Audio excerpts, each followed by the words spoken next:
Ang aking mga kamay ay nanginginig habang pinupunasan ko ang alikabok sa mga antique furniture ng malaking bahay. 23 taon na ako sa mundong ito at halos kalahati ng buhay ko ay ginugol ko sa pagiging personal assistant sa pamilyang Rodriguez. Si Mama Rosa, ang aking ina, ay matagal ng kusinera dito. Mahigit 2 dekada na siyang nagluluto para sa mga mayaman na may-ari ng malawak na farm na ito sa Laguna. Carlos, handa na ba lahat para sa festival bukas?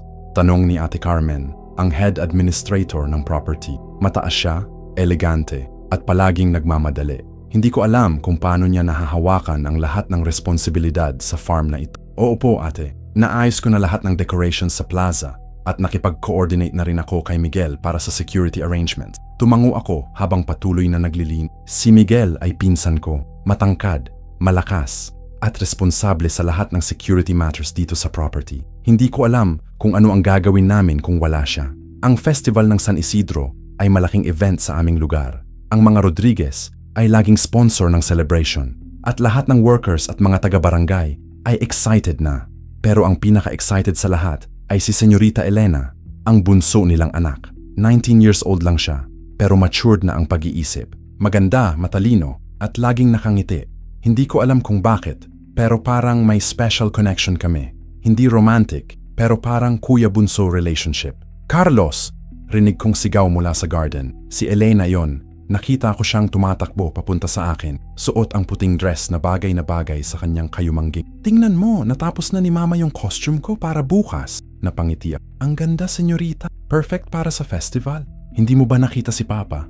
May importante raw siyang pag-uusapan tungkol sa business trip nila ni Mama next week. May bahid ng lungkot sa kanyang mga mata. Alam kong hindi siya gusto na mag-travel ang mga magulang niya, lalo na't festivals. Nasa office po siya kasama si Tito Roberto, yung business partner. Mukha nga pong importante ang usapan. Habang nagsasalita kami, narinig ko ang mababang ungol mula sa kalapangan. Hindi unusual dahil maraming hayop dito sa farm, pero may kakaiba sa tunog na yon. Parang mas malaki kaysa normal pig o cow.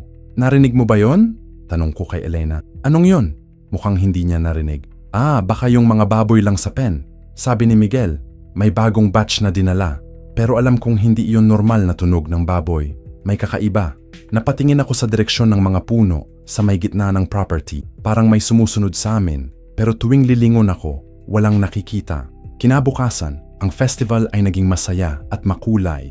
Ang buong plaza ay puno ng mga tao. May mga sayaw, kantahan, at masasarap na pagkain. Si Mama Rosa ay busy sa paghahanda ng mga traditional dishes at ako naman ay tumutulong sa coordination ng mga activity. Si Elena ay napakaganda sa kanyang costume, traditional Filipiniana na may mga intricate embroidery. Maraming young men ang nakatingin sa kanya pero siya ay focused lang sa pagsasaya kasama ng mga friends niya. Kuya Carlos, tawag niya sa akin habang naglalaro ng traditional games. Samahan mo ako sa ring toss. Hindi ako marunong. Hindi ko natiis ang kanyang ngisi. Sumama ako sa kanya at nagtawanan kami habang nagsusungaling siya na hindi marunong. Ang totoo, mas magaling pa siya sa akin. Pero habang tumatagal ang gabi, naging mas crowded ang plaza. Maraming hindi kilalang tao ang dumating mula sa ibang barangay. May nakita akong matandang lalaki na nakaupo sa sulok. Maputi ang buhok, matabang katawan, at may dalwal sa leeg. Nakatitigan siya kay Elena ng matagal at may kakaiba sa kanyang mga mata. Elena, tara na, mag-ingat tayo, sabi ko sa kanya. Bakit naman? Masaya pa, protesta niya. Gusto ko pa sumayaw, pero habang sumasayaw siya sa gitna ng plaza, napansin kong hindi na siya nakikita ng maayos sa crowd. Ang mga tao ay naging mas dense at ang lights ay naging dim. Nagsimula akong magpanik. Elena! Elena! Sigaw ko, pero ang mga tunog ng music at tawanan ay mas malakas kaysa sa boses ko. Hinanap ko siya sa buong plaza. Nakita ko si Miguel sa isang sulok, nakikipag-usap sa mga security guards. Miguel! Hindi ko makita si Elena. Sigaw ko sa kanya. Agad siyang tumakbo papunta sa akin. Kailan mo huling nakita? Mga 5 minutes ago lang. Doon siya sa gitna, sumasayaw. Tumuturo ako sa lugar kung saan ko siya huling nakita. Nagsimula kaming maghanap. Tinanong namin ang lahat ng tao sa plaza, pero walang nakakaalam kung nasaan si Elena. Ang kanyang mga friends ay hindi rin alam. Sabi nila, nawala lang siya bigla habang sumasayaw. Nang mag-midnight, umuwi na ang karamihan sa mga tao. Ang plaza ay naging quiet at kami ay patuloy pa ring naghahanap. Si Miguel ay nag-organize ng search party. kasama ang mga local police at volunteer. Baka umuwi na siya, sabi ng isang police officer. Minsan kasi, nalilito ang mga bata sa crowd. Pero alam naming hindi ganun si Elena. Hindi siya basta-basta mawawala ng hindi nagsasabi. At saka, nakita namin ang kanyang purse sa tabi ng fountain sa plaza. Lahat ng laman ay nandoon pa. Cellphone, pera, ID. Walang signs ng struggle, pero may kakaibang amoy sa paligid ng fountain. Parang nabubulok na dahon, pero mas intense. Nang umaga, dumating ang mga magulang niya mula sa business meeting sa Manila. Si Senyora Rodriguez ay umiyak nang malaman ang nangyari, at si Senyor Rodriguez ay galit na galit sa mga security guards. Paano nawala ang anak ko sa isang simpleng festival? Sigaw niya. Ano ba ginagawa ninyo dito? Si Miguel ay nakayuko. Alam ko na sisisihin niya ang sarili niya sa nangyari. Ako rin. Dapat hindi ko siya iniwan mag-isa sa crowd. Ang search operation ay naging mas organized. May mga rescue teams na dumating mula sa ibang bayan. May mga K9 units at helicopter para sa aerial search. Hinanap natin siya sa lahat ng possible na lugar. Sa forest, sa mga cave, sa mga abandoned buildings. Pero walang trace ni Elena. Isang linggo ang nakalipas. Isang linggong walang tulog, walang proper na pagkain, walang ibang ginagawa kundi maghanap. Ang buong community ay nag-volunteer sa search operations. Ang mga kapitbahay ay nag-organize ng prayer vigil at ang local church ay nag-conduct ng special masses. Carlos, kailangan mo nang magpahinga, sabi ni Mama Rosa sa akin. Nakita niya siguro na sobrang pagod na ako. Hindi mo matutulong si Elena kung ikaw naman ay magkakasakit. Hindi ako makakatulog, Ma. Sagot ko. Paano kung may emergency? Paano kung biglang tumunog ang phone ni Miguel? Emergency call iyon mula sa rescue team na nag-search sa mga old mining sites sa kabundukan. Nakita namin siya, sigaw ng voice sa phone. Buhay siya pero may problema. Dalihan ninyo dito sa old copper mine sa Mount Makiling. Lahat kami ay tumakbo papunta sa sasakyan. Ang biyahe ay naging longest 15 minutes ng buhay ko. Ang isip ko ay puno ng tanong. Buhay ba talaga siya? Okay ba siya? Ano ang nangyari sa kanya sa loob ng isang linggo? Nang makarating sa mining site, nakita namin ang rescue team na may dalang stretcher. Doon nakahiga si Elena, nakabalot sa emergency blanket. Buhay siya, pero sobrang payat at putla. Ang kanyang mga mata ay nakapikit at parang hindi niya narinig ang mga tawag namin sa kanya. Elena! Elena! Anak! Sigaw ni Senyora Rodriguez habang tumatakbo papunta sa stretcher pero hindi siya sumagot. Ang kanyang mga mata ay naging open pero parang walang nakikita. Parang absent ang kanyang mind. Sa hospital, sinabi ng doktor na physically okay si Elena pero may signs ng severe trauma at partial amnesia. Hindi niya matandaan ang mga nangyari sa nakaraang linggo. Ang huling naalala niya ay ang pagsasayaw sa plaza. Ano ba ang nangyari sa akin? Tanong niya sa akin nang mag-isa na kami sa hospital room. Ang kanyang boses ay mahina at confused. Bakit ako nandito? Bakit parang may mga pasa ako? Hindi ko alam kung paano sasagutin ang mga tanong niya. Ang mga doctors ay sinabi na huwag muna siyang stress tungkol sa mga nakaraang araw. May accident ka, Elena, sabi ko sa kanya. Pero okay na ngayon, nandito kami para sa iyo. Pero sa loob ng isip ko, may mga tanong na hindi ko masagot. Kung nasaan siya sa loob ng isang linggo, sino ang nag-alaga sa kanya, at bakit ang kanyang mga mata ay may kakaibang takot tuwing maririnig niya ang mga tunog mula sa labas ng hospital?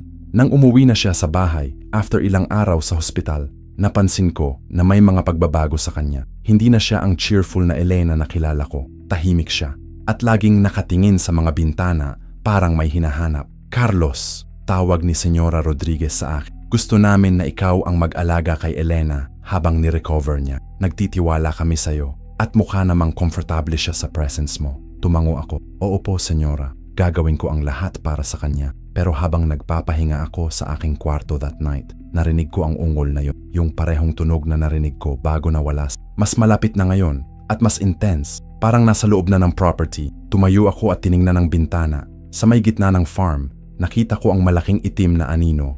Hindi ko ma-identify kung ano yon, pero mas malaki siya kaysa normal na hayop at parang nakatingin siya sa direksyon ng main house kung nasaan ang kwarto ni Elena. Kinabukasan, nag-decide ako na mag-search tungkol sa mga local legends at mythology ng lugar. Pumunta ako sa local library at nakipag-usap sa mga matandang resident. May nabanggit silang tungkol sa mga aswang na nakatira sa mga bundok, lalo na sa mga old mining sites. Mang Teodoro ang dapat mong kausapin, sabi ng librarian. Sikat na albularyo siya dito at expert sa mga ganitong bagay. Si Mang Teodoro ay nakatira sa isang maliit na bahay sa may gilid ng bayan. Matanda na siya, siguro mga 70, pero alert pa ang mga mata at may wisdom na nakikita mo agad. Ah, ikaw pala ang nag-alaga kay Elena, sabi niya nang nakilala niya ako. May naramdam akong kakaiba sa place ninyo recently. May dark presence.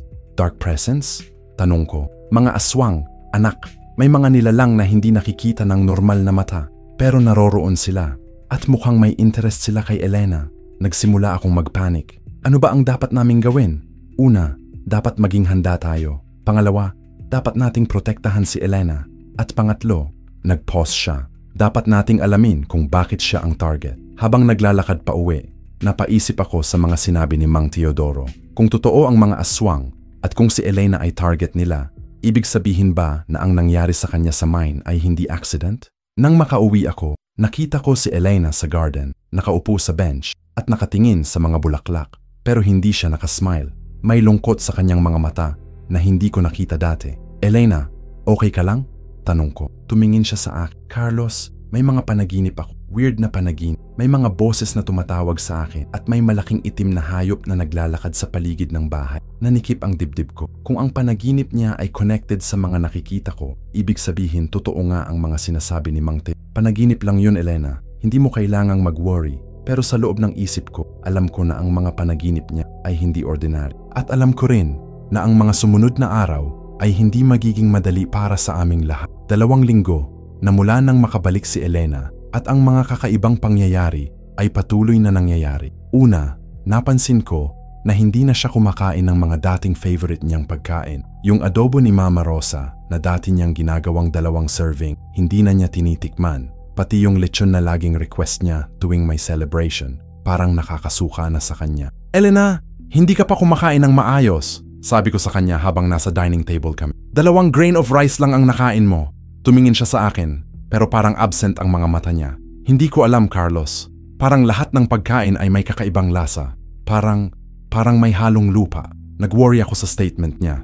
Tumawag ako kay Doc Martinez, yung family doctor nila, para magpa-check up. Pero according sa results, lahat ng vital signs niya ay normal. Walang problema sa taste bud, walang infection, walang anumang medical explanation sa pagbabago ng appetite niya. Pero ang mas nakakapag-worry pa ay ang mga panaginip niya na naging mas frequent at mas vivid. Halos araw-araw na siyang nagigising sa gitna ng gabi, nagsisigaw o umiiyak. Tumatawag sila sa akin, Carlos.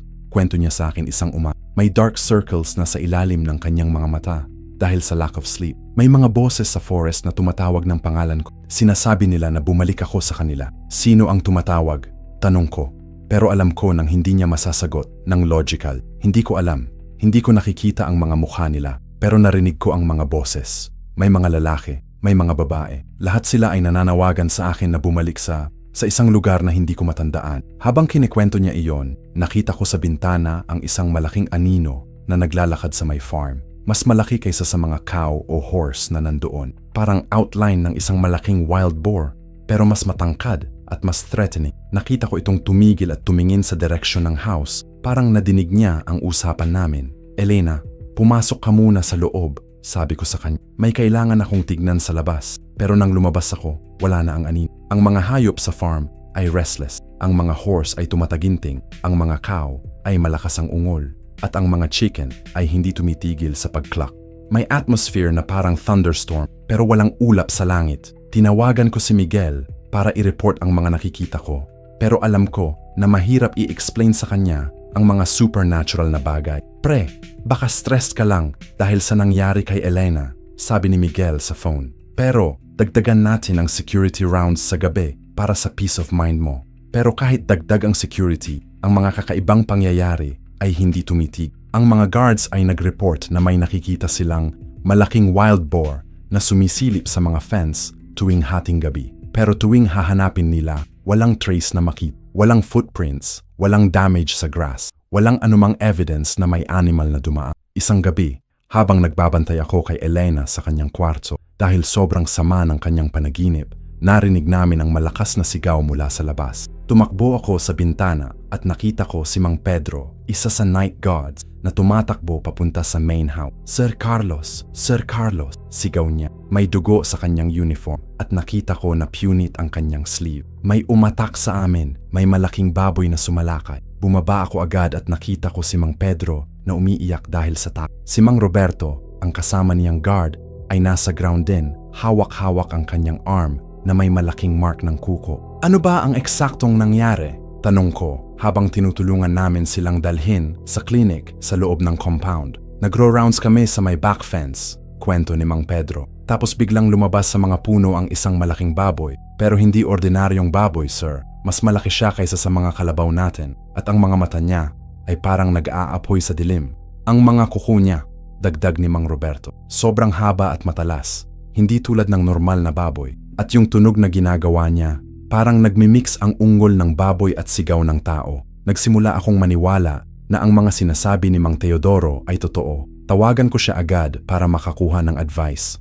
Mga aswang nga, sabi ni Mang Teodoro nang ikwento ko ang nangyari. At mukhang tikbalang variant. Ang mga ganitong nilalang ay naghahunt ng mga specific na tao para sa kanilang mga ritual o para sa reproduction. Reproduction?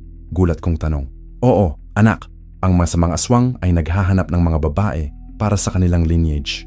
Kapag nakuha nila ang target, ginagamit nila para sa pag-breed ng mga susunod na generation. Nagsimula ako mapanik. Ibig sabihin si Elena, posible. Kaya mo ba nakita na nagbabago ang kanyang appetite?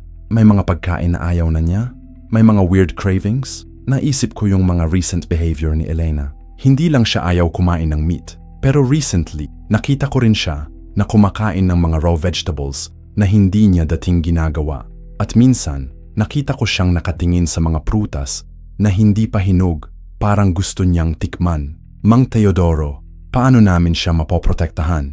Una, kailangan natin ng mga protection charms. Pangalawa, dapat natin bantayan siya ng 24/7. At pangatlo, dapat natin hanapin ang exact na nilalang na nag-target sa kanya para matalo natin. Kinabukasan, pumunta si Mang Teodoro sa property namin. Nagdala siya ng mga herbs, crystals at mga kakaibang prayers. Gumawa siya ng protection circle around kay Elena's room at binigyan niya kami ng mga amulet na dapat i-wear. Ang amulet na ito ay gawa sa blessed silver at holy water mula sa mga old churches, explain niya. Pero temporary lang ang protection nito. Kailangan natin ng mas permanent na solution. Habang ginagawa ni Mang Teodoro ang kanyang ritual, may kumatok sa gate ng property. Isang matandang lalaki na naka-casual clothes, may dalang malaking bag. Sabi niya, traveling merchant siya na nagbebenta ng mga healing crystals at herbal medicines. Narinig ko na may problema kayo dito, sabi niya kay Ate Carmen. May mga special crystals ako na makakatulong sa healing at protection. Ang pangalan niya ay Mang Daniel.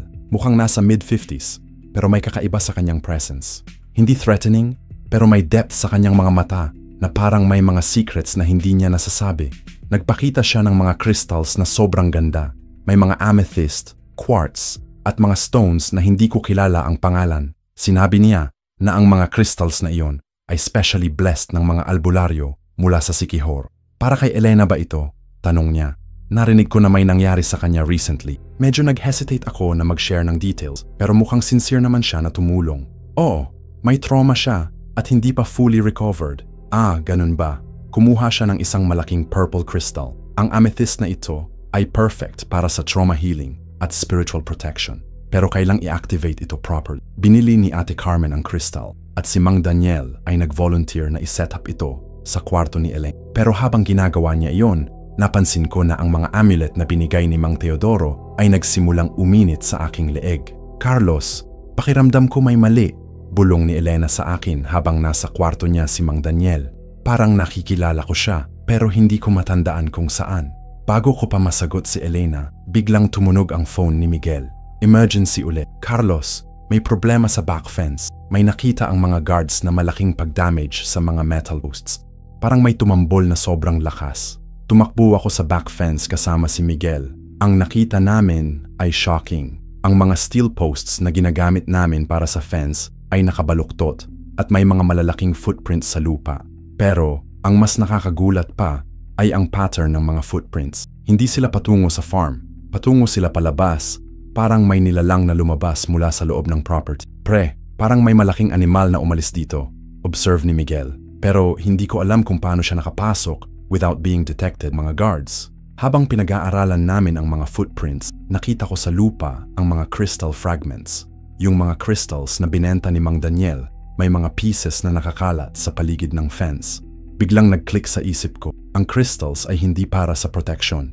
Ginagamit nila bilang tracking device. Tumakbo ako pabalik sa main house. Nakita ko si Mang Daniel na papalabas na sa gate at nakita ko rin na ang kanyang bag ay mas payat na kaysa kanina. Mang Daniel, sigaw ko. Pero hindi siya lumingon. Mas binilisan niya ang paglalakad palabas ng property. Pag-abot ko sa kwarto ni Elena, nakita ko siyang nakaupo sa kanyang bed. Hawak-hawak ang purple crystal. Pero ang crystal ay hindi na purple. Naging itim na siya at may kakaibang glow.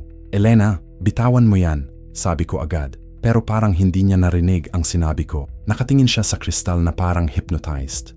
At sa kanyang mga mata, nakita ko ang reflection ng malaking itim na anino na nakatayo sa likod ko. Lumingon ako pero walang nakita. Pero nang bumalik ang tingin ko kay Elena, nakita ko na ang kanyang kamay na hawak sa kristal ay nagsimulang mag-bleed. Elena, sigaw ko at hinigpit ko ang hawak ko sa amulet na binigay ni Mang Teo. Biglang sumigaw si Elena. Hindi yung normal na sigaw ng tao pero may halong tunog ng hayop. Ang kristal sa kanyang kamay ay nagsimulang mag-emit ng itim na smoke at ang buong kwarto ay naging malamig na parang may aircon na naka-full blast. Tinanggal ko ang kristal sa kanyang kamay at nang mabitawan niya iyon, bumalik siya sa normal. Pero nakita ko sa kanyang mga mata ang malaking takot. Carlos, ano bang nangyari?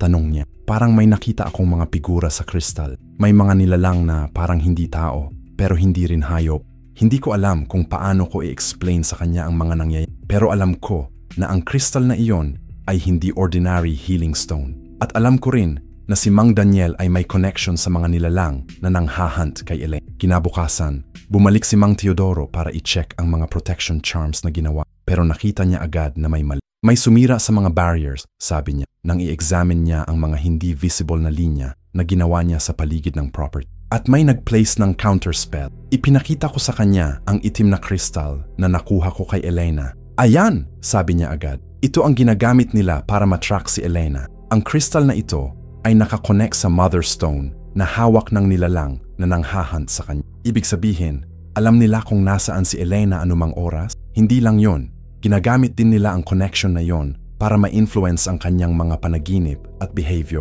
Kaya nababago ang kanyang appetite at nagiging restless siya sa gabi. Sinimulan ni Mang Teodoro ang proseso ng pag-cleanse sa crystal para ma-break ang connection. Pero habang ginagawa niya iyon, nagsimula uling mangyari ang mga kakaibang bagay. Ang mga hayop sa farm ay nagsimulang magpanik. Ang mga horse ay tumatakbo sa loob ng kanilang pen. Ang mga cow ay malakas ang ungol at ang mga chicken ay nag-scatter sa lahat ng direksyon. May atmosphere na parang may malakas na storm na paparating, pero clear ang kalangitan. Nagagalit ang nilalang, sabi ni Mang Teodoro. Nalaman niya na sinisira natin ang connection niya kay Elena. Habang ginagawa niya ang cleansing ritual, narinig namin ang malakas na ungol mula sa forest. Hindi lang isang boses, pero parang maraming nilalang na nag-synchronized sa isang malakas na tunog na nakakapangsindak. Mang Teodoro, mabilis lang, sabi ko. Nakita ko sa mga bintana na ang mga puno sa forest ay nagsimulang gumalaw kahit walang hangin. Almost done, sagot niya. Pero biglang nasira ang kristal sa kanyang mga kamay. Hindi lang nasira, nag-explode siya sa maliliit na pieces na kumalat sa buong kwarto. At sa eksaktong moment na iyon, narinig namin ang malakas na suntok sa main door ng bahay. Sunod-sunod na suntok na parang may nilalang na gustong pumasok. Nasa labas na sila, sabi ni Mang Teodoro. Kailangan natin gumawa ng mas malakas na protection. O kaya ay lumabas tayo at harapin natin sila ngayon. Pero bago pa ako makasagot, narinig ko ang boses ni Elena mula sa kanyang kwarto. Hindi siya tumatawag sa akin. Nakikipag-usap siya sa someone na hindi ko nakikita.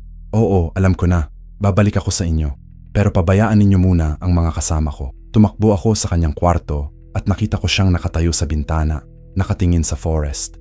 Pero ang kanyang mga mata ay naging iba na. Mas maitim at may glow na parang mga mata ng wild animal sa dilim. Elena, sino ang kausap mo? Tanong ko habang dahan-dahang lumapit sa kanya. Pero hindi siya sumagot. Nakatayo pa rin siya sa bintana, nakatingin sa forest na parang may nakikita siyang hindi ko makita. Kailangan ko nang bumalik, sabi niya sa walang laman na hangin. Naghihintay na sila sa akin sa mine. Hinawakan ko ang kanyang balikat At nang lumingon siya sa akin, nakita ko na ang kanyang mga mata ay parang glassy. Parang hindi siya ang Elena na kilala ko, pero may ibang nilalang na nagkontrol sa kanya. Elena, ako si Carlos. Nandito ako para sa iyo, sabi ko. Pero hinold ko pa rin ang amulet na binigay ni Mang Teodoro. Bigla siyang nag-blink at bumalik ang normal na kulay ng kanyang mga... Carlos?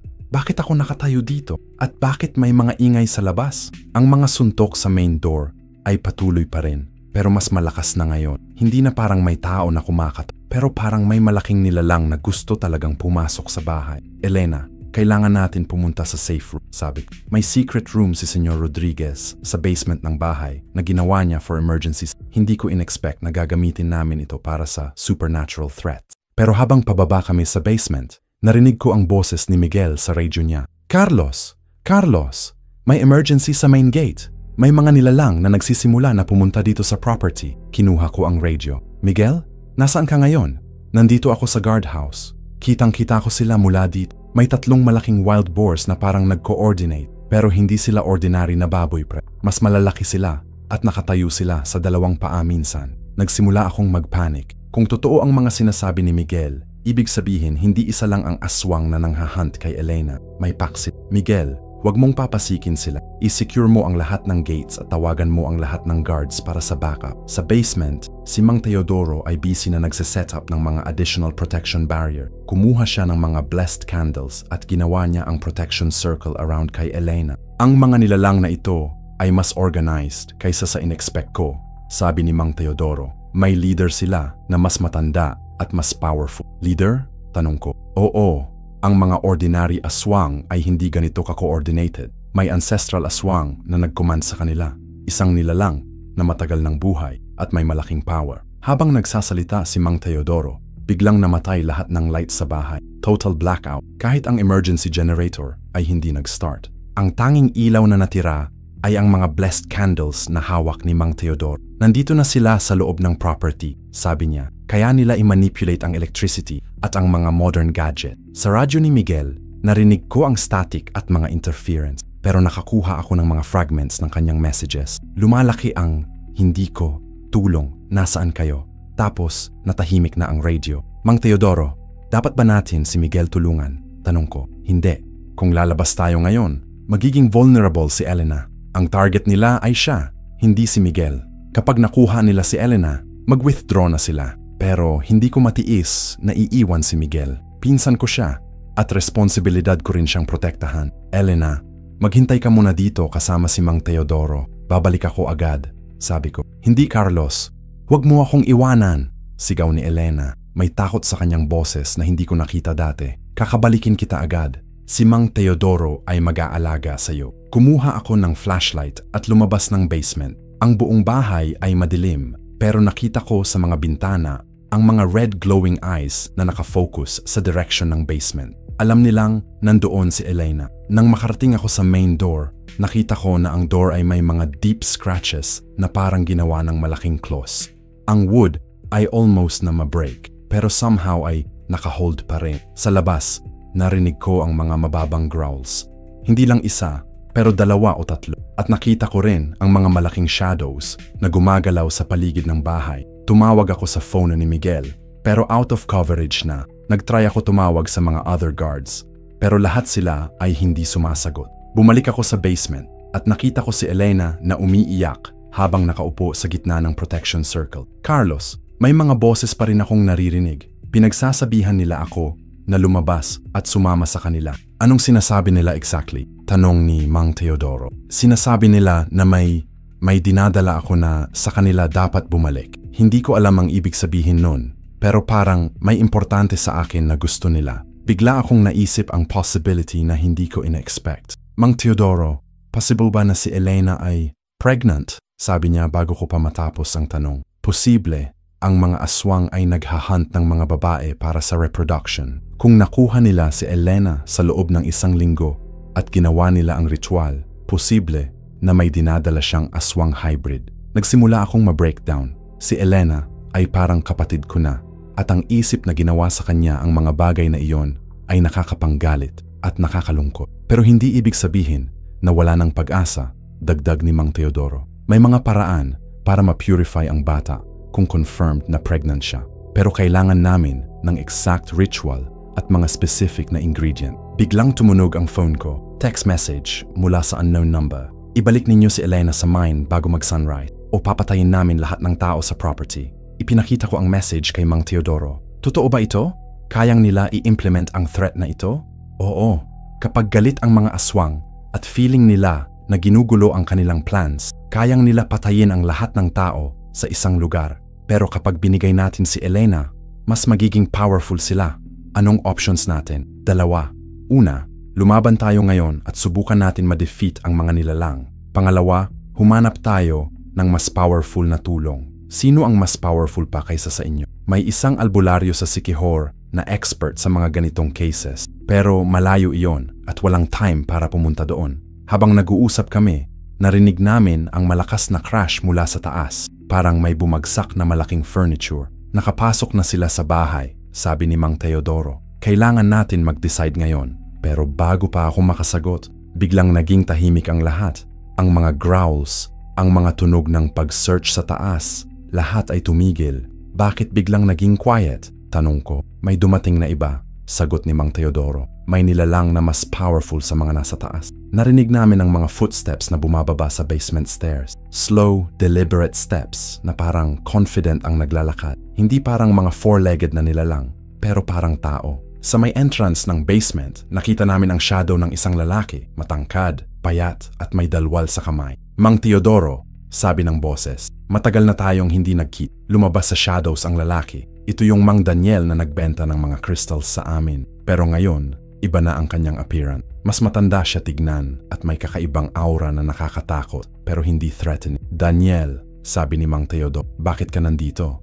Narinig ko ang mga nangyayari. Alam mo namang may responsibility ako dito. Responsibility? Tanong ko. Sino ba talaga kayo? Tumingin si Daniel sa akin at sa kanyang mga mata, nakita ko ang malaking lungkot. Ako ang anak ng aswang na nag-attack kay Elena. Pero hindi ako katulad ng ama ko. Nagsimula akong magpanik. Aswang ka rin? Half aswang lang, sagot niya. Ang nanay ko ay albularyo, kaya may lahi akong dalawa. Nagsasama ang aking dark side at light side araw-araw. At bakit ka nandito ngayon? Tanong ni Mang Teodoro. Para tigilan ang ama ko, para protektahan si Elena, at para ayusin ang mga ginawa ko sa nakaraan. Naglabas si Daniel ng isang malaking bag na puno ng mga herbs, crystals na iba sa dati, at mga weapons na hindi ko nakita dati. Ang ama ko ay 200-year-old ancestral aswang na naghahunt ng mga specific bloodline. Si Elena ay chosen niya dahil may special lineage siya na perfect para sa kanyang next generation. Special lineage? Tanong ko. Ang lolo ni Elena ay dating albularyo. May spiritual power si Elena na hindi niya alam. Kaya siya ang perfect host para sa mga powerful na aswang hybrid. Nakita ko si Elena na naging mas putla pa. Ibig sabihin, hindi accidental na na-target ako? Hindi, sagot ni Daniel. Minatyagan kanya ng matagal. Ang festival ay opportunity lang niya para makuha ka ng hindi nakakapansin ang mga tao. At ngayon? Tanong ni Mang Teodoro. Ngayon, bumalik siya para kunin si Elena at ang bata na dinadala niya. Pero hindi ko ito papayag. Kumuha si Daniel ng malaking silver knife at isang crystal na kulay. Kailangan ko kayong lahat magtiwala sa akin. Ang laban na ito ay hindi lang para kay Elena, pero para sa buong community. Kapag naging successful ang ama ko sa plan niya, magiging mas powerful siya at makakaspawn siya ng mas maraming aswang. Anong kailangan namin gawin? Tanong ko. Kailangan namin siyang harapin directly, pero hindi sa basement. Kailangan sa open space, kung saan makakagamit ako ng full power ko. Sa forest? Tanong ni Mang Teodoro. Sa mine, kung saan niya kinuha si Elena. Doon ang center ng kanyang power. Pero dun din siya mas vulnerable. Pero bago pa namin ma-decide kung ano ang gagawin, narinig namin ang malakas na sigaw mula sa taas. Hindi sigaw ng tao, pero yung tunog na parang combination ng wild animal at demonic voice. Nandito na ang ama ko, sabi ni Daniel. Hindi na tayo pwedeng mag-hide. Kailangan natin lumaban ngayon. At sa eksaktong moment na yon, ang lahat ng blessed candles ni Mang Teodoro ay namatay at ang basement ay naging completely dark. Sa darkness, narinig namin ang mababang boses na nagsasalita sa language na hindi namin maintindihan. Pero kahit hindi namin alam ang words, nararamdaman namin ang meaning. Ibalik si Elena o mamatay kayong lahat. Sa loob ng complete darkness, ang tanging tunog na naririnig namin ay ang malakas na heartbeat ni Elena at ang mababang growling mula sa taas. Si Daniel ay nagsimulang mag-chant ng mga words na hindi ko maintindihan at biglang nag-appear ang isang dim blue light mula sa crystal na hawak niya. Kailangan natin mag-move ngayon, sabi ni Daniel. Ang ama ko ay nag-weaken ng protection barriers ni Mang Teodoro. Hindi na safe dito sa basement. Pero paano tayo lalabas? Tanong ko. Nandun siya sa taas at sigurado akong may mga kasama pa siya. May secret tunnel dito na nagtutungo sa old storage house sa likod ng property, sabi ni Daniel. Ginawa ng mga previous owners para sa emergency evacuation. Ipinakita ni Daniel ang hidden panel sa corner ng basement. Nang binuksan niya iyon, nakita namin ang narrow tunnel na kitang-kita na hindi ginagamit ng matagal. Elena, kaya mo ba maglakad? Tanong ni Mang Teodoro. Tumango si Elena, pero nakita ko na nanginginig pa rin ang kanyang mga kamay. Kaya ko. Pero parang may sumasabay sa atin sa loob ng tunnel. Anong ibig mong sabihin? Tanong ko. May mga boses pa rin akong naririnig. Sinasabi nila na hindi ako makakatakas at babalik pa rin ako sa kanila. Si Daniel ay naging mas serious pa. Ang psychic connection ay mas malakas na ngayon. Kaya niya matrack si Elena kahit saan kami pumunta. Pero sa mine, may way para ma-break ang connection na iyon. Pumasok kami sa tunnel. Ang space ay masikip at kailangan namin mag-crawl sa some parts. Ang air ay musty at may amoy ng mga decay na leaves. Pero mas nakakatakot pa ay ang feeling na may sumusunod sa amin sa tunnel kahit alam naming walang other entrance. Habang naglalakad kami, si Elena ay nagsimulang mag-talk sa mga boses na naririnig niya. Hindi ko kayo babalikan. Ayaw ko na. Elena, huwag kang sumagot sa mga boses, sabi ni Daniel. Ginagamit nila ang responses mo para ma-strengthen ang connection sa iyo. Pero parang hindi niya naririnig si Daniel. Patuloy siyang nagmumble ng mga responses sa mga boses na tanging siya lang ang nakakarinig. Nang makarating kami sa dulo ng tunnel, nakita namin na ang old storage house ay empty. Pero sa mga bintana, nakita namin ang mga red glowing eyes na nakasurround sa buong area. Hindi isa o dalawa, may mga 6 na pairs of eyes na nakatingin sa building. Naka-anticipate nila na dadaan tayo dito, sabi ni Mang Teodoro. Mas organized sila kaysa sa in-expect ko. Kasi ang leader nila ay ancient, sagot ni Daniel. Hindi siya basta-bastang aswang na naghahunt lang para sa food. Planner siya at strategic ang approach niya. Kumuha si Daniel ng mga weapons mula sa kanyang bag. May silver knife, may mga arrows na may blessed tips, at may mga small bombs na naglalabas ng blessed smoke. Kung lalabas tayo dito, magiging all-out war, sabi niya. Pero may advantage tayo. Alam ko ang weaknesses ng mga nilalang na kasama ng ama ko. Anong weaknesses? Tanong ko. Ang mga ordinary aswang ay natatakot sa blessed silver at holy water. Pero ang ama ko ay immune na sa mga basic protections na iyon. Kailangan ng special ritual para ma-defeat siya. Anong special ritual? Kailangan siyang ma-challenge ng isang blood relative sa sacred ground. Kapag natalo niya ako sa laban, mas magiging powerful siya. Pero kapag natalo ko siya, mamatay siya permanently. Nag-realize ako kung ano ang ibig sabihin ni Daniel. Ibig sabihin, ikaw ang maglalaban sa ama mo. Walang ibang choice. Ako lang ang pwedeng mag-challenge sa kanya under the ancient rules. Pero paano kung matalo ka? Tanong ni Elena. Ito ang unang beses na naging clear ang kanyang mind mula nang magsimula ang mga kakaibang pangyayari. Kung matalo ako, mas magiging powerful siya at walang ibang makakapigil sa kanya. Makaka-create siya ng army of aswangs at makorrupt niya ang buong region. Hindi ko magustuhan ang plan ni Daniel, pero alam ko na walang ibang option. Saan ang sacred ground na pwedeng gamitin? Sa mine kung saan niya kinuha si Elena. Doon niya ginawa ang initial ritual, kaya sacred ground na yon para sa kanyang bloodline. Pero habang nagplano kami, narinig namin ang malakas na crash sa roof ng storage house. May bumagsak na malaking nilalang sa ibabaw namin. Nakita na nila tayo, sabi ni Mang Teodoro. Kailangan natin mag-decide ngayon. Biglang bumukas ang door ng storage house.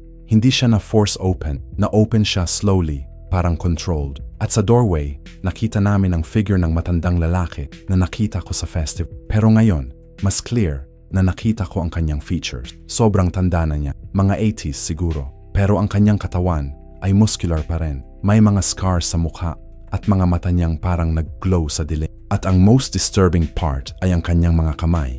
May long claws na parang ginawa para sa pag-attack. Daniel, sabi niya sa mababang boses na parang galing sa malalim na kuweba. Bakit mo ako pinaglaban? Ama, enough na, sagot ni Daniel. Hindi siya natakot, pero nakita ko na nanginginig rin ang kanyang mga kamay. Hindi mo na kailangan si Elena. May ibang ways para ma-strengthen ang bloodline natin. Walang ibang way, sagot ng matanda. Si Elena ay perfect match. May albularyo blood, may spiritual power, at young enough para maging healthy host sa mga susunod na generation. Host? Galit na tanong ko. Ano ba kayo, parasites? Tumingin sa akin ang matanda at sa kanyang mga mata, nakita ko ang pure evil. Ikaw ay walang karapatan mag-interfere sa family matters namin. Pero dahil nandito ka na, maging witness ka sa power ng aming lineage. Biglang nag-transform ang kanyang appearance. Ang kanyang katawan ay naging mas malaki. Ang kanyang skin ay naging dark at may scales. At ang kanyang mga kuko ay naging mas mahaba pa. Hindi na siya mukhang tao, mas mukha na siyang malaking wild boar na nakatayo sa dalawang paa. Tikbalang form, bulong ni Mang Teodoro. Ancient shapeshifter na pwedeng maging tao o hayop depende sa situation. Ang transformed na ama ni Daniel ay nagsimulang lumapit sa amin. Ang kanyang mga hakbang ay mabigat at may tunog na parang thunder. Pero si Daniel ay hindi siya pinagantay. Kumuha siya ng silver knife at nagposition sa harap namin. Ama, challenge kita sa sacred combat, sigaw ni Daniel. Blood relative challenge under the ancient laws. Tumigil ang matanda.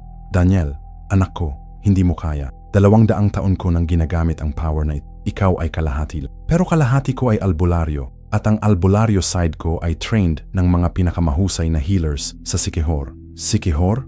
Gulat ng matanda. Imposible. Walang albularyo sa Siquijor na magte-train sa half-breed. Ngumiti si Daniel. May isa, si Lola Esperanza.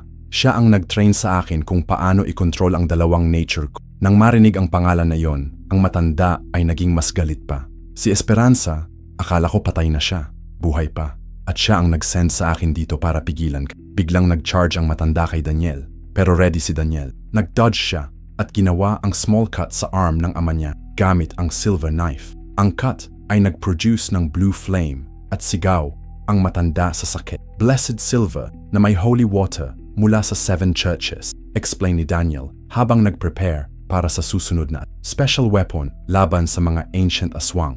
Pero ang matanda ay hindi basta-basta susuko. Nagsummon siya ng mga kasama niya. Ang mga aswang na nakasurround sa storage house ay pumasok lahat. May 4 na malaking wild boars at 2 nilalang na half-human, half-animal. Hindi fair fight, sigaw ko. Walang fair sa laban ng mga aswang, sagot ni Mang Teodoro. Kumuha siya ng mga blessed weapons at nagposisyon rin para lumaban.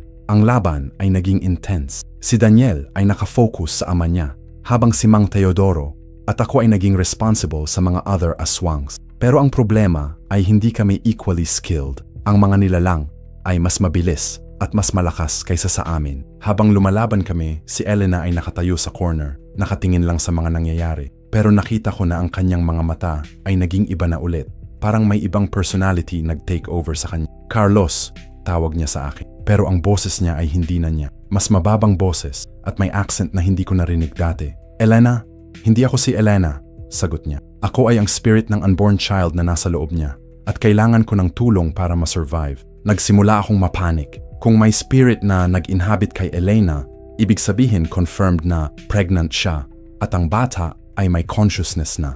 Anong tulong ang kailangan mo? Tanong ko habang patuloy na lumalaban sa isang aswang. Kailangan kong ma-separate sa mother ko bago ako makorrupt ng dark magic ng lolo. Pero kailangan ko ng physical form para ma-survive. Paano? May ritual si Daniel na pwedeng gawin. Pero kailangan niya muna na ma-defeat ang... Tumingin ako sa laban ni Daniel at ang matanda.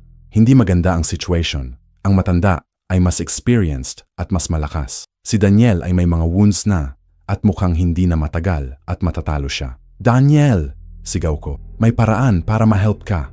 Pero hindi siya sumagot. Busy siya sa pag-dodge sa mga attacks ng ama niya. Biglang may idea ako. Kumuha ako ng phone ko at nag-dial sa emergency number ng local church.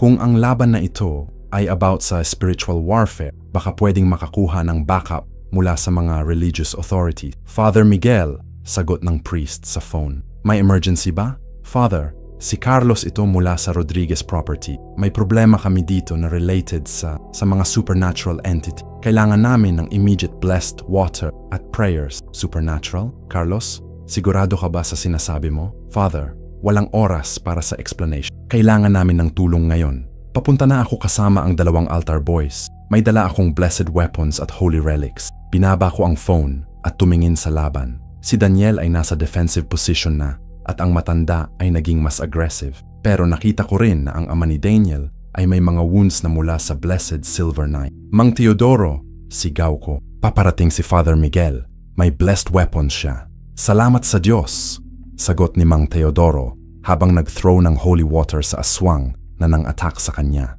Pero biglang may nangyaring hindi namin in-expect. Si Elena, o yung spirit na nag-inhabit sa kanya, ay naglakad papunta sa gitna ng laban. Lolo, sabi niya sa matanda, hindi mo kailangan si Mama Elena. Ako na lang ang kunin mo. Tumigil ang lahat ng laban. Ang matanda ay tumingin kay Elena na may confusion sa mga mata. Sino ka? Tanong niya. Ako ay ang apo mo, ang anak ni Daniel at Elena.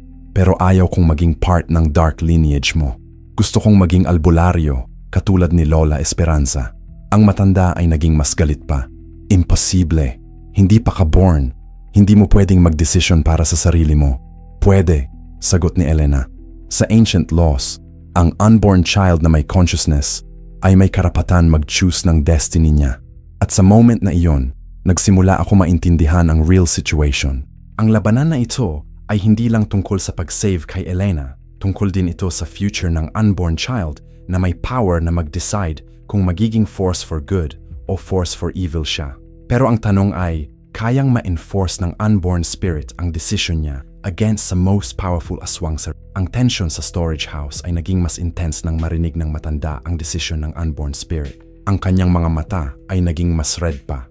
At ang kanyang tikbalang form ay naging mas threatened. Walang unborn child na magde-defy sa akin, sigaw niya. Ako ang patriarch ng bloodline na ito. Lahat ng descendants ko ay susunod sa akin. Pero si Elena, o yung spirit sa loob niya, ay hindi natakot. Sa ancient laws na ginawa ng mga first albularyos at aswangs, ang bawat consciousness na may free will ay may karapatan mag-choose. Hindi mo pwedeng i-force ang destiny ko. Ancient laws? Naglaughter ang matanda. Ako ang gumawa ng mga laws na yan. Ako ang may authority na mag-revise. Pero biglang dumating si Father Miguel kasama ang dalawang altar boys. May dala silang malaking cross, blessed water, at mga holy relics na nakita ko na sa museum lang dati. Anong nangyayari dito? Tanong ni Father Miguel. Pero nang nakita niya ang transformed na matanda at ang mga aswangs, agad siyang nag-blessing at nag-start ng prayer. Father, si Daniel ay nag-challenge sa ama niya under ancient laws. Explain ko. Pero ngayon, yung unborn child ni Elena ay gusto ring mag-assert ng rights niya. Unborn child? Gulat ni Father Miguel. Elena, pregnant ka? Tumango si Elena. Pero ang boses na lumabas ay hindi niya pa rin. Yes, Father. At ang baby ay may dalawang lineage, aswang at albularyo. Pero gusto kong maging albularyo lang. Si Father Miguel ay naging pale. Ito ay hindi ordinary na situation. Kailangan natin ng special intervention. Kumuha si Father Miguel ng isang ancient book mula sa kanyang bag. May nakita ako na similar case dito sa records ng church. About sa mga hybrid children na may choice kung anong path ang susundin. Habang binabasa ni Father Miguel ang book, ang laban sa pagitan ni Daniel at ng ama niya ay nag-continue. Pero mas naging careful si Daniel ngayon na may spiritual authority na presente. Daniel, tawag ni Father Miguel, may way para ma-resolve ito nang hindi kailangan ng physical combat. Anong way, Father? Tanong ni Daniel habang nag-dodge sa attack ng ama niya. Trial by spiritual arbitration. Pwedeng mag-summon tayo ng neutral spiritual entities para mag-judge sa case na ito. Neutral spiritual entities? Tanong ko. Ang mga souls ng mga unang albularyos at aswangs na nag-create ng original laws, sila lang ang may authority na mag-decide sa ganitong complex case. Pero ang matanda ay naging mas galit pa. Hinding-hindi ako magsusubmit sa judgment ng mga patay na yan. Walang choice ka, sabi ni Father Miguel. Kapag may third party na mag-invoke ng ancient arbitration, lahat ng involved parties ay required na sumunod. Biglang may dumating na ibang presence sa storage house. Hindi nakikita, pero nararamdaman namin ang atmosphere na naging mas solemn at serious. Parang may mga invisible na entities na pumasok sa area. Nandito na sila, sabi ni Father Miguel. Ang mga ancestral judges. Ang storage house ay naging mas malamig at may mga whispers na naririnig namin na hindi namin maintindihan.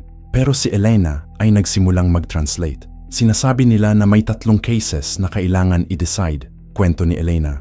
Una, yung challenge ni Daniel sa ama niya. Pangalawa, yung right ko na mag-choose ng destiny ko. At pangatlo, yung future ng buong bloodline. Anong ibig sabihin ng future ng buong bloodline? Tanong ni Mang Teodoro. Kapag na-establish yung president dito, lahat ng future hybrid children ay magkakaroon ng same right na mag-choose between good at evil. Magiging turning point ito sa history ng mga aswangs at albularyos sa Pilipinas. Nagsimula ang spiritual trial. Ang mga invisible judges ay nagpresent ng mga evidence. Lahat ng mga ginawa ng matanda sa nakaraang 200 years. Lahat ng mga victims niya at lahat ng mga contribution niya sa spread ng dark magic sa region. Nakita ko ang mga visions, sabi ni Elena. Ang ama ni Daniel ay responsible sa mga mysterious disappearances sa loob ng 2 siglo. Marami siyang na-corrupt na young women at marami siyang na-create na evil offspring. Pero nag-present din ang matanda ng kanyang defense. Through Elena, narinig namin ang kanyang side. Sinasabi niya na ginagawa niya lang ang natural order, translate ni Elena. Survival of the fittest. Ang mga aswangs ay evolved beings at dapat silang mag-dominate sa mga ordinary humans. Ang judges ay nag-deliberate. Ang process ay naging matagal. Almost 1 hour na kami naghintay sa results. Habang naghihintay, si Daniel ay nag-approach kay Elena. Salamat sa ginawa mo, sabi ni Daniel. Hindi ko in-expect na ang anak natin ay magiging ganito ka-brave. Anak natin? Gulat ko. Yes, sagot ni Elena. Pero ngayon, mix na ang kanyang voice at yung voice ng unborn child. Si Daniel ay ang biological father. Pero hindi dahil sa rape. May deeper connection na hindi namin maintindihan noon. Anong deeper connection? Tanong ni Father Miguel. Soulmates kami, explain ni Daniel. Pero complicated ang situation kasi may aswang lineage ako. Kaya nag-hide ako sa identity nang ma-meet ko si Elena. Kailan kayo nag-meet? Tanong ko. Sa festival, sagot ni Elena. Pero hindi sa night na nawala ako. Ilang linggo before that, nakita ko siya sa market. May instant connection kami, pero hindi ko alam kung bakit. Tapos ano ang nangyari sa mine? Tanong ni Mang Teodoro. Hindi ako nag-kidnap kay Elena, explain ni Daniel. Ang ama ko ang gumawa nun. Pero nang nalaman ko, sinubukan kong i-rescue siya. During the rescue, nagkaroon kami ng moment na naging intimate kami. Intimate, gulat ni Father Miguel. Spiritual intimacy, clarify ni Elena. Hindi physical, pero sa spiritual level, nag-bond ang souls namin. At doon, na-conceive ang baby. Spiritual conception. Hindi makapaniwala si Father Miguel. Possible iyon sa mga cases na may supernatural bloodline, explain ni Mang Teo. Ang souls ay pwedeng mag-create ng new life kahit walang physical contact. And biglang nag-announce ang mga spiritual judges ng verdict. Through Elena, narinig namin ang decision. Guilty si matandang aswang sa crimes against humanity, announced ni Elena. Pero dahil may mixed bloodline ang family, may option siya na mag-redeem through sacrifice. Anong sacrifice? Tanong ng mata. Dapat mong i-transfer ang lahat ng powers mo kay Daniel, tapos mag-exile ka sa spiritual realm forever. In exchange, ang bloodline ninyo ay magiging pure albularyo na. Ang matanda ay naging quiet. Mahirap na decision yon. Give up lahat ng power niya para masave ang bloodline niya. At kung hindi ako pumayag, tanong niya, complete annihilation ng buong bloodline, sagot ni Ellen. Lahat ng descendants mo, including si Daniel at ang baby ko, ay mamamatay. Hindi! Sigaw ko. May ibang way ba? May isa pa, sabi ni Ellen. Pwedeng mag-trial by combat pa rin si Daniel at ang ama niya. Pero this time, to the death. Kung mananalo si Daniel, magiging leader siya ng bloodline at pwede niyang i-redirect ang lahat sa good path. Kung matatalo siya, everyone dies. Ang desisyon ay nasa kamay ni Daniel at ng ama niya. Pero bago pa sila mag-decide, may ibang nangyari na hindi namin in-expect. Biglang dumating si Miguel kasama ang backup. May mga police officers, may mga local government officials, at may mga media personnel. Nakita nila ang mga aswangs at ang kakaibang situation. Carlos, anong nangyayari dito? Sigaw ni Miguel. Pero bago pa ako makasagot, ang mga aswangs ay nagpanic. Hindi sila prepared sa media exposure. Ang matanda ay nag-command sa mga kasama niya na mag-scatter. Hindi pwedeng ma-expose ang existence namin sa public, sigaw ng matanda. Dapat tayo mag-withdraw ngayon. Pero si Daniel ay hindi sumama sa kanila. Hindi ako tatakbo, sabi niya. Dito ako magsistay para protektahan si Elena at ang anak namin. Ang matanda ay tumingin kay Daniel ng may disappointment. Daniel, huling pagkakataon ko. Sumama ka sa akin o magiging enemy kita forever. Enemy na tayo simula pa noon, ama, sagot ni Daniel. Ngayon lang ako naging honest about it. Ang matanda ay nag-transform sa regular human form niya at nag-start na mag-disappear sa shadow. Pero bago siya completely na-disappear, nag-announce siya ng huling threat. Hindi pa tapos ito, Daniel. Babalik ako at next time, hindi na ako magsushow ng mercy. At Elena, Ang anak mo ay laging magiging part ng dark lineage ko. Hindi mo maiiwanan ang bloodline mo. Tapos nawala na siya completely. Ang mga media at police ay confused sa mga nakita nila. May mga evidence ng laban. May damaged furniture. May mga weird burn marks sa floor.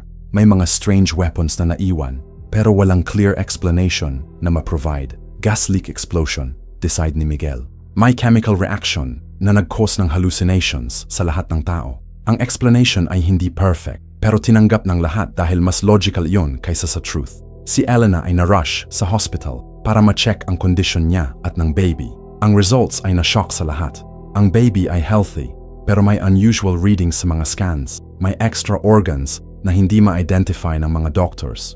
May additional heart chambers, explain ng OBGYN. At may unusual brain activity na hindi namin ma-explain. Pero lahat ng vital functions ay normal. Si Daniel ay nagstay sa hospital para bantayan si Elena. Pero dahil sa mga recent events, nag-decide ang pamilya Rodriguez na mag-relocate temporarily para sa safety. May business opportunity sa Palawan, announced ni Senyor Rodriguez. May coconut plantation doon na pwede nating bilhin. Fresh start para sa lahat. Pero habang nagpi-prepare para sa relocation, may na-receive kaming tragic news. Ang ship na sinasakyan ni na Senyor at Senyora Rodriguez pabalik sa Manila mula sa business meeting ay nag-sink sa gitna ng storm. Walang survivor. Accident ba talaga? Tanong ko kay Daniel. Hindi, sagot niya. Ang ama ko ay nag-revenge. Pero indirect para hindi matrace sa kanya. Ang death ng mga magulang ni Elena ay naging turning point. Naging orphan siya, pero naging heiress din siya ng malaking inheritance. At most importantly, naging fully independent siya sa mga decisions niya. Pupunta pa rin ako sa Palawan, decide ni Elena. Pero kasama ko si Daniel at si Carlos. Magsisimula tayo ng new life doon. Ang island sa Palawan ay perfect para sa fresh start. Malayo sa mga supernatural threats ng Luzon. May peaceful na environment at may potensyal para sa sustainable business. Pero ang most important decision na ginawa ni Elena ay ang tungkol sa baby. Gusto kong matrain siya na maging albularyo, sabi ni Elena. Para kung balang araw ay bumalik ang lolo niya, ready siya na lumaban. Paano natin ma-ensure na hindi siya ma-influence ng dark side? Tanong ko. May contact ako sa Siquijor, sagot ni Daniel. Si Lola Esperanza ay pwedeng maging mentor niya at si Carlos ay pwedeng maging permanent guardian niya. Guardian? Gulat ko. Godfather, clarify. Ikaw ang taong most trusted namin at alam namin na gagawin mo ang lahat para protektahan ang anak namin. Ang transition sa Palawan ay naging smooth. Ang coconut plantation ay naging successful business. At ang community doon ay naging accepting sa aming unconventional family setup. Pagkatapos ng 9 months, si Sofia ay naborn. Ang delivery ay unusual, instead na normal na crying ng baby. Ang unang tunog na ginawa niya ay parang soft singing. At ang kanyang mga mata ay naging heterochromia. Isang mata ay brown katulad ni Elena, at isang mata ay green katulad ni Daniel. May dual nature talaga siya, observe ng midwife na nag-deliver sa kanya. Pero mas dominant ang light side. Si Sofia ay lumaki na aware sa kanyang special nature. Hindi siya ordinary na bata. May ability siyang makakita ng mga spirits. May natural talent sa healing. At may instinctive knowledge tungkol sa mga herbs at crystals. Pero may times din na nakikita namin ang dark side niya. Kapag galit siya, may mga objects na nagmo-move by themselves. Kapag threatened siya, may mga animals na biglang nag-a-appear para protektahan siya. Normal lang yan, reassure ni Lola Esperanza nang mag-visit siya sa... Ang mga hybrid children ay may growing pain habang nagbabalance dalawang nature. Pero sa tamang guidance, mas maging powerful kaysa sa ordinary. Ang life sa Palawan ay naging peaceful pero alam namin na temporary lang. May threat pa rin na nangyari sa past at may possibility na babalik ang matandang aswang para sa revenge. Kaya continuous ang training ni Sofia. Every morning, si Daniel ay nagtiteach sa kanya ng basic albularyo practices. Every afternoon, ako naman ang nagtiteach sa kanya ng practical survival skill. At every evening, si Elena ay nag-share sa kanya ng stories tungkol sa good versus evil para ma-strengthen ang moral compass niya. Lolo Carlos, tawag ni Sofia sa akin nang mag 5 years old. May nakikita akong matandang lalaki sa dreams ko. Sinasabi niya na balang araw ay pupunta siya dito para kunin ako. Alam ko na ang matandang lalaki na sinasabi ni Sofia. Hindi pa tapos ang laban. Ang matandang aswang ay naghihintay lang ng right time para mag-strike ulit. Pero ngayon, mas prepared na. May strong community support sa Palawan. May direct connection kay Lola Esperanza At most importantly, si Sofia ay lumalaki na may clear understanding sa difference between good at evil. Huwag kang mag-worry, Sofia, sabi ko sa kanya. Kung babalik man siya, ready na tayo. At alam mo na kung ano ang tama. Tumango si Sofia. Alam ko, Lolo Carlos. Piliin ko ang maging kahit mahirap. At sa simpleng statement na yon, alam ko na nanalo na namin ang most important battle. Hindi yung physical na laban against sa aswang, pero yung spiritual na laban para sa soul ni Sofia. Pero hindi pa tapos ang story. May isang hamon pa na darating na hindi namin in-expect. At ang hamon na iyon ay magte-test sa lahat ng preparations namin para sa final confrontation. 5 taon na kaming nakatira sa Palawan nang dumating ang araw na hinihintay namin at takot namin. Si Sofia ay naging 7 years old na at ang kanyang powers ay naging mas defined na. Hindi na siya ordinary na bata na may psychic abilities. Naging full-fledged albularyo na siya na may control sa dalawang nature niya. Isang umaga, habang nagha-harvest kami ng coconuts, si Sofia ay biglang tumigil sa ginagawa niya. Lolo Carlos, sabi niya sa akin, may seriousness sa kanyang boses na hindi usual para sa isang 7-year-old. May paparating, malaki, at galit. Alam ko agad kung sino ang tinutukoy niya. Ang matandang aswang ay finally na-decide na mag-return para sa final confrontation. Nasaan? Tanong ko. Sa dagat pa. May 2 araw pa bago siya makarating dito. Pero may kasama siya. Maraming kasama. Tumawag ako agad kay Daniel at Elena. Kailangan namin mag-prepare para sa pinaka-important na may konti pa tayong oras. Sabi ni Daniel nang ikwento ko sa kanya ang vision ni Sofia. Pero kailangan natin ng backup. Hindi lang galing sa Palawan, pero galing pa sa ibang island. Anong klaseng backup? Tanong ni Elena. May network ng mga albularyo sa buong Visayas, explain ni Daniel. Kapag may major threat, pwede silang mag-unite para sa collective defense. Nagsimula ang preparation. Si Daniel ay nag-contact sa mga albularyo mula sa Bohol, Cebu, Siquijor at Negros. Si Elena naman ay nag-coordinate sa local government para sa emergency evacuation ng mga civilian. At ako ay nag-handle ng physical defenses, weapons, barriers at safe zones. Pero ang most important preparation ay si Sofia, sabi ni Lola Esperanza, nang dumating siya galing Siquijor. Siya ang center ng lahat ng nangyayari. Kung makorrupt siya ng lolo niya, lahat ng defenses natin ay magiging useless. Paano namin siya ma-protect? Tanong ko. Hindi protection ang kailangan niya, sagot ni Lola Esperanza. Training. Kailangan niyang ma-master ang full potential niya bago dumating ang enemy. Ang training ni Sofia ay naging intensive. 24 hours a day, may mga albularyo na nagtiteach sa kanya ng advanced techniques. Natuto siyang mag-summon ng mga protective spirits, mag-create ng powerful barriers, at mag-control ng natural elements. Pero ang most challenging part ng training ay ang pag-manage ng dark side niya. Sofia, sabi ni Lola Esperanza sa kanya, may part sa iyo na gusto mag-revenge sa lolo mo. Gusto mo siyang saktan dahil sa ginawa niya sa family mo. Pero kapag nag-give in ka sa feeling na yan, magiging katulad mo siya. Pero dapat ba siyang mamatay? Tanong ni Sofia. Very direct na tanong para sa isang 7-year-old pero mature na ang thinking niya. Kung kailangan, yes. Honest na sagot ni Lola Esperanza. Pero hindi dahil sa galit o revenge, dapat dahil sa pagprotekta sa ibang tao. Ang difference na iyon ay crucial. Ang motivation behind sa actions ay magdedetermine kung magiging good o evil ang outcome. Sa second day ng preparation, may naging unusual na signs. Ang mga birds sa island ay nagsimulang mag-migrate earlier than normal. Ang mga fish sa dagat ay naging scarce. At ang mga domestic animals ay naging restless. Malapit na, sabi ni Sofia. Feel ko na ang presence niya sa horizon. Ang final preparations ay naging frantic. Ang mga albularyo mula sa ibang islands ay nag-arrive na. May 23 na experts na ready na lumaban. Ang local government ay nag-evacuate na ng mga civilians sa mainland at ang lahat ng physical defenses ay na-set up na. Pero may isang problema na hindi namin ina-expect. Si Sofia ay biglang nagkasakit. Hindi ordinary na sakit ito, observe ng local doctor. May fever siya, pero ang temperature niya ay hindi consistent. Minsan normal, minsan sobrang taas, minsan naman sobrang baba.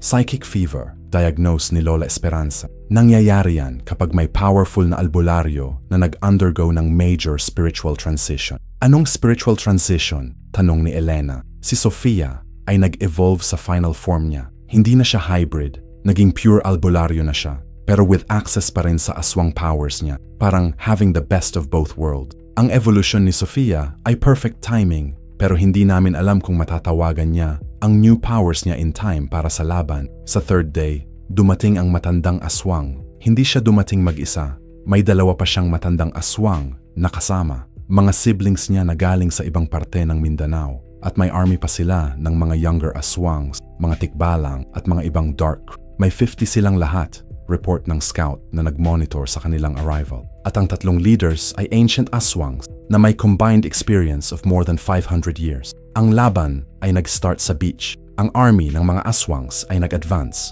At ang army ng mga albularyo ay nag-meet sa kanila sa shoreline. Pero hindi ordinary na laban ito na may swords at guns. Spiritual warfare ito na may energy blasts, summoned creatures at elemental attack. Si Daniel ay nag-engage directly sa ama niya. Pero mas powerful na ngayon ang matanda at mas coordinated ang attacks niya kasama ang mga kapatid niya. Hindi ko kaya silang tatlo mag-isa, sigaw ni Daniel habang nag-dodge sa combined attacks. Ang mga other albularyo ay busy sa pag-handle ng army ng mga aswangs. Hindi sila natatalo, pero hindi rin sila nanalo. Stalemate ang situation. At sa gitna ng chaos, si Sofia ay biglang lumabas sa safe house kung saan niya dapat magstay. "Sofia, bumalik ka sa loob!" sigaw ni Elena. Pero hindi siya nag-listen. Naglakad siya papunta sa center ng battle at nang makita siya ng matandang aswang, tumigil ang lahat ng laban. "Apo ko," sabi ng "Finally, nakita rin kita in person." "Hindi ako apo mo," sagot ni Sophie. May authority sa kanyang boses na hindi usual para sa bata. "Ako ay anak ni na Elena at Daniel at protektahan ko ang family ko." "Family mo?" Natawa ang "Ang totoong family mo ay kami, ang mga aswang. Iyan lang ang mga tao ay mga temporary caretakers mo lang." "Mali ka," sabi ni Sofia. Nagsimula siyang mag-glow ng golden light. "Ang family ay hindi tungkol sa bloodline. Tungkol yan sa love at protection." Nag-charge ang matanda kay Sofia. Pero hindi siya nag-dodge. Instead, nag-create siya ng barrier na hindi lang nag-protect sa kanya, but nag-reflect pa ng attack pabalik sa matanda. "Impossible!" sigaw ng matanda. "Walang bata na may ganyang power." "Hindi ako ordinary na bata," sagot ni Sofia. "Ako ay evolved albularyo na may choice kung paano gamitin ang powers ko."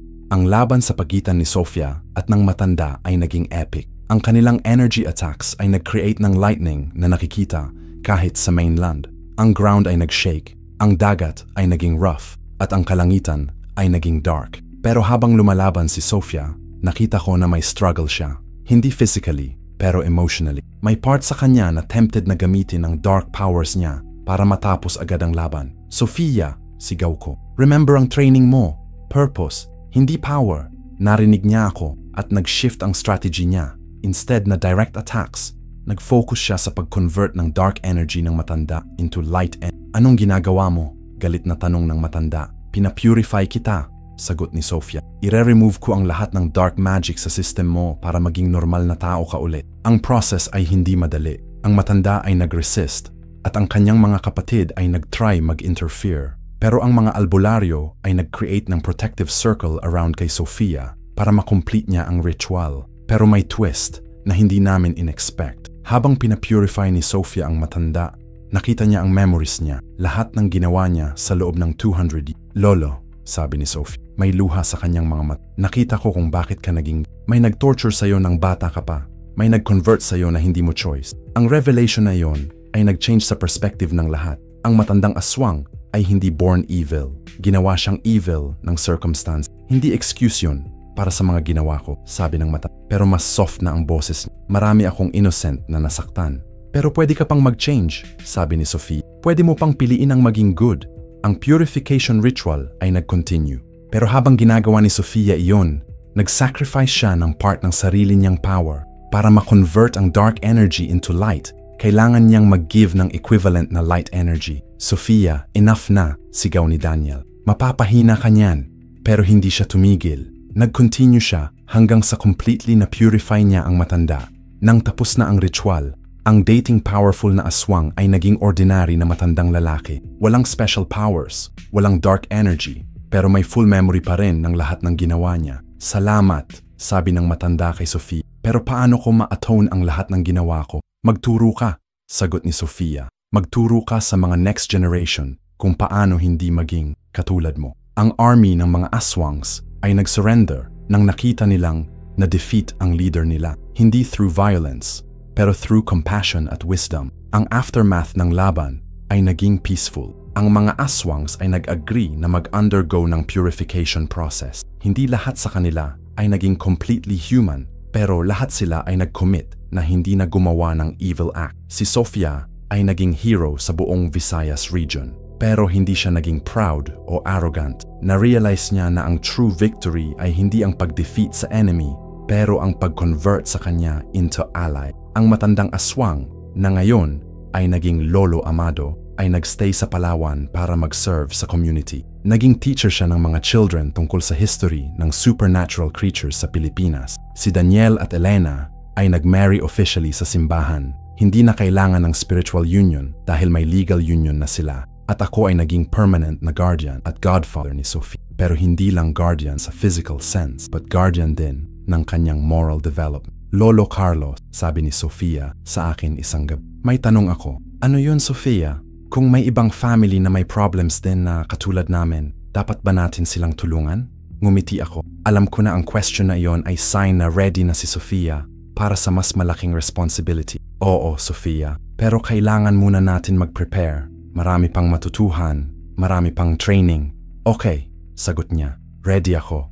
At sa moment na iyon, alam ko na ang story namin ay hindi pa tapos. Si Sofia ay may destiny na mas malaki pa kaysa sa pag-save sa sarili niyang family. May potential siyang maging leader ng new generation ng mga albularyo na mag-bridge sa supernatural at normal world. Pero sa ngayon, peaceful ang buhay namin sa Palawan. Ang coconut plantation ay thriving, ang community ay safe, at ang family namin ay complete. Minsan, habang nanonood ako kay Sofia na naglalaro sa beach kasama ang mga local children, napapaisip ako kung worth it ba ang lahat ng pinagdaanan namin. Tapos makikita ko siyang tumutulong sa injured na bird, o nag-heal sa may sakit na halaman, o nagtiteach sa mga bata kung paano mag-respect sa nature. At alam ko na yes, worth it lahat. Hindi lang dahil na-save namin si Elena at si Sofia, pero dahil na-create namin ang better world para sa next generation. Ang legacy ni Sofia ay hindi yung powers niya o yung mga achievements niya. Ang legacy niya ay yung principle na nagturo siya sa lahat ng nakapaligid sa kanya. Choice mo kung maging good o evil. Pero mas madaling maging good kapag may mga taong tumutulong sa'yo. At sa akin, yun ang most important lesson na natutunan ko sa buong adventure na ito. Family ay hindi tungkol sa blood o powers. Family ay tungkol sa mga taong willing mag-sacrifice para sa isa't isa at mag-guide sa tamang path. Kaya kung magkakaroon man ng ibang threats sa future, ready kami. Hindi dahil sa powers ni Sofia o sa knowledge ni Daniel o sa wisdom ni Elena. Ready kami dahil united kami as family at committed kami sa values na mas important kaysa sa individual na survival. At sa ngayon, habang nagsusulat ako ng story na ito sa journal ko, nakikita ko si Sofia na nag-e-experiment sa bagong healing technique, si Elena na nagpe-plant ng mga herbs, at si Daniel na nagte-teach sa mga local farmers ng sustainable agriculture. Peaceful, happy, complete. Pero alam ko rin na adventure ay hindi pa tapos. May ibang stories pa na naghihintay, may ibang families pa na kailangan ng tulong, at may ibang battles pa na dapat labanan. Pero for now, masaya ako na maging part ng extraordinary na family na ito. At proud ako na naging witness ako sa journey ni Sofia mula sa unborn spirit na natatakot hanggang sa powerful na albularyo na handang mag-sacrifice para sa iba. Kung may iba kayong gusto malaman tungkol sa family namin o may mga similar na experiences kayo, mag-comment kayo at huwag kalimutang mag-like at mag-subscribe para sa more stories tulad nito.